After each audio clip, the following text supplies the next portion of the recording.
Good morning. Welcome to Truth Be Told. This is Don V, and we have a couple more interesting news reports. Hope everybody's having a wonderful November 1st, Monday morning. Before we move on to these reports, please remember to subscribe. 90% of the people who watch my videos are not subscribers. Only takes a moment. It's completely free, whether it be on Rumble or BitChute or YouTube. And if you're watching this on YouTube, be sure to check out my Rumble account where I put the real stuff. And it won't cost you a cent. Without ado, let's move to it. It says, a credible ISIS threat in Northern Virginia. Great. ISIS terror threat security is being beefed up at all malls and shopping centers across Northern Virginia over what authorities say is a credible threat of an ISIS attack sometime in the next few days. And let's see, we got a little video here, an excerpt. It says ISIS terror threat security, basically just the same thing I just read. Let's give this a quick listen. Police in Northern Virginia, just outside Washington, D.C., are on a heightened state of alert. A new law enforcement warning of a potential threat against malls and shopping centers. We have increased our police presence throughout the county to include major thoroughfares, transit hubs, shopping plazas, and shopping malls. Sources tell CBS News the threat originated with ISIS, the international terrorist group, and is the basis for the alert. Police say the increased law enforcement presence will be in place through the Halloween weekend. It's just our responsibility to have a greater presence, to be more aware, and to ask the community to have their eyes and ears peeled for suspicious activities. ISIS has been more active since the U.S. withdrawal from Afghanistan in August. Officials say threats from the group and al-Qaeda are accelerating. Homeland Security's intelligence chief said this week the terror groups want individuals to act on their own, so-called lone wolf attacks overseas and at home. Right now we're seeing a dramatic increase in online activity by media operations associated with different al-Qaeda elements and the Islamic State. As investigators learn more about the threat, officials said the law enforcement presence could be extended through Tuesday's governor's race in Virginia. Nora? Catherine Herridge, thank you very much. Great. Kind of funny how 45 had them pretty much defeated, and now for so-called 46 and his regime has brought him back. You got to mention, remember that they've been flying all these unvetted Afghans from Afghanistan over here as well, which even makes us even more of a threat. Okay, so it says, but the Biden administration has been telling us that there are racists if we believe that the Islamic terrorists exist. We're now supposed to believe that domestic white people are the real terror threat. Oh my word. Okay, moving on. It says, China using stolen U.S. tech to build a military that can defeat ours, says ex-CIA officer. Yeah, and we're giving it to him. U.S. security officials estimate the Chinese steal between $300 billion and $600 billion a year in U.S. intellectual property, research and development, information and technology, former CIA officer David Sauer said.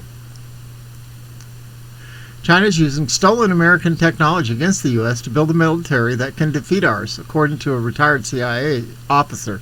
The U.S. government needs to develop a better strategy against the Chinese espionage campaign, David Sauer told the Epoch Times sister media NTD on Friday.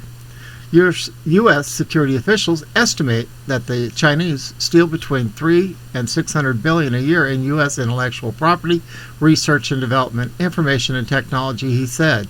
China has also targeted Japan, South Korea, and the European Union since around 2000 to 2001, the Epoch Times reported. China is stealing that information and then integrating it into their economy and their state-owned enterprises, into their military, Sawyer said. Some of the military systems look like a carbon copy of the U.S. military systems.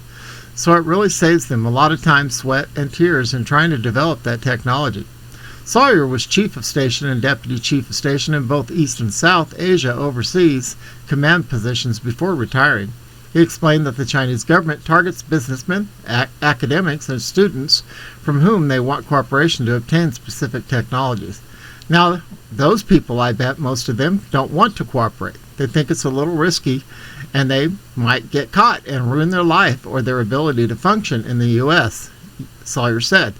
But they really don't have a choice. They're dealing with an authoritarian regime, and they'll risk their future by saying no if they don't.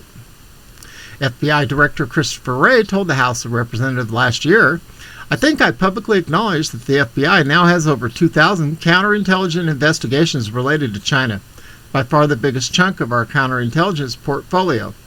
And we are opening a new Chinese counterintelligence investigation about every 10 hours.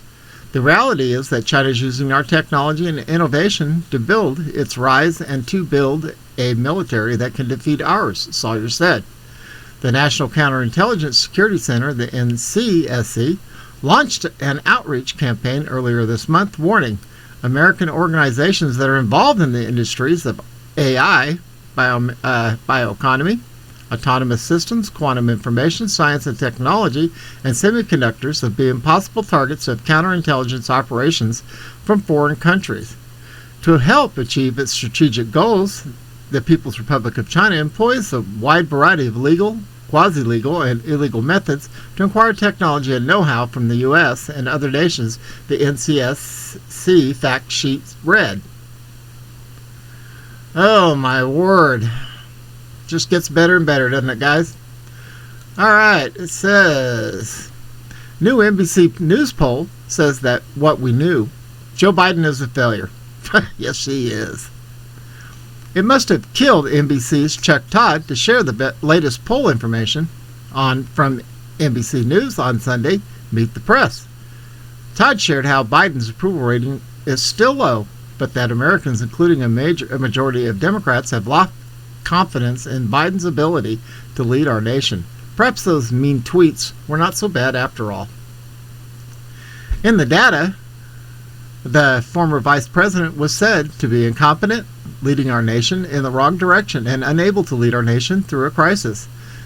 Is that not what people on the right were saying ahead of the election? As the data continued, Republicans held double-digit leads in voter preference in every category, such as inflation, national security, crime, border security, the economy, and actually getting things done. But we're supposed to believe that over 80 million people voted for this former VP's regime that we currently have. Got to be careful what I say. The demon rats were preferred by voters on the things like abortion, coronavirus, education, and climate change. In other words, they were leading in anything related to special interest groups. It is related to things that affect Americans every day, and Republicans were preferred. The new poll data comes as the former vice president and the demon rats are facing significant backlash over their spending bill proposals. Progressives want massive spending, but demon rats are unable to pass it among their division. The White House is also dealing with fallout regarding the former VP's recent visit with the Pope. Rumors around Italy are sharing that the former VP had an apparent bathroom accident that extended his visit with the Pope. Apparently, it's required a change of suit while he was there. Of course, no mainstream media outlets are covering this. Mainstream media was prevented from taking part in the event even after the Vatican promised access in the days before. Kind of interesting, isn't it, guys? This guy is just a joke. Makes me sick. Well, a lot of things going on in the background. I got some pictures I'd like to show you. I'm going to bring them onto another video of JB in 2011 versus now. Obvious it's not the same person. And then the new rainbow money we're going to be getting when Nasara kicks in. So hang in there, guys. Things are improving. Just stay on your knees in prayer. Know God's moving in the background. And we should see some big changes in the next coming months. I know I keep saying that. I wish it was yesterday. But everything's in God's timing. All right, well, this is Don V. We're broadcasting out of Arizona under cool skies. Looks like we might be in the 60s. Hope everybody has a wonderful Monday, and we are out of here.